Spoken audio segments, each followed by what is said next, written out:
Moelle est votre invité.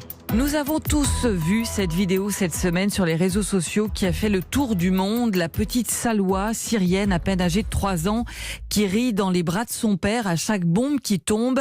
Seule parade que son père a trouvée pour essayer d'épargner à Salwa la peur des bombardements.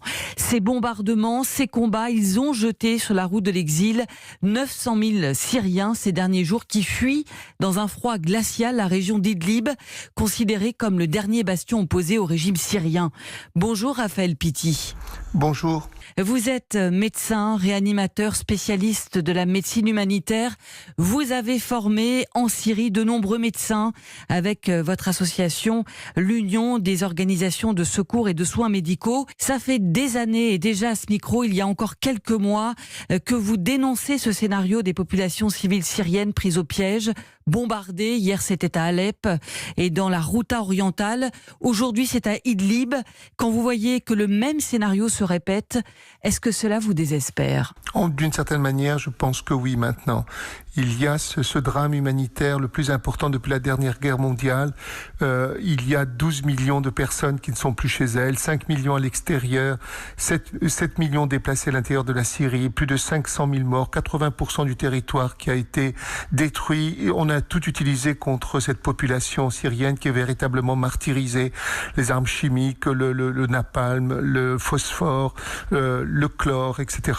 Et ça n'a pas fait bouger d'un iota la communauté internationale qui regarde toujours ailleurs, qui parle mais qui n'intervient pas. Pourquoi et donc c'est terrible regarde d'ailleurs ? Parce qu'il n'y a pas la volonté de véritablement s'engager. Il y a un égoïsme individualiste très fort maintenant dans notre société d'aujourd'hui. On est intervenu en Syrie que pour lutter contre Daesh et encore nous n'avons pas fait avec courage. Nous avons utilisé les forces kurdes qui étaient présentes que nous avons lâchement abandonnées à la fin.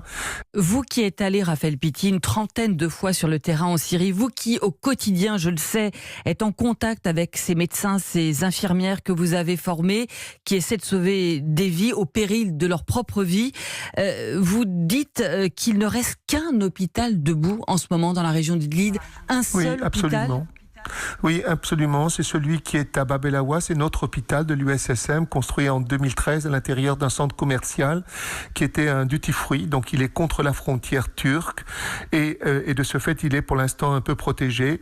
Mais nous avons déjà été bombardés dans cet hôpital il y a quelques années en arrière parce que nous pensions être protégés en étant là. Mais en vérité, les Russes avaient utilisé des missiles téléguidés qui avaient fait exploser l'hôpital. Et là, j'avais été très frappé par le courage de mes confrères syriens que nous avions réunis et qui ont dit non, on reste, on reconstruit et on reste. J'ai une admiration sans borne pour le personnel soignant syrien, mais je le dis bien sans borne, qui sont les véritables héros depuis le début de l'affrontement à Idlib, c'est-à-dire depuis le mois d'avril, c'est 72 structures médicales qui ont été détruites, 72 structures médicales qui ont été détruites, et là, ils sont en train de mettre en place des cliniques mobiles pour éviter bien sûr d'être eux-mêmes bombardés et mobiles pour aller vers cette population déplacée.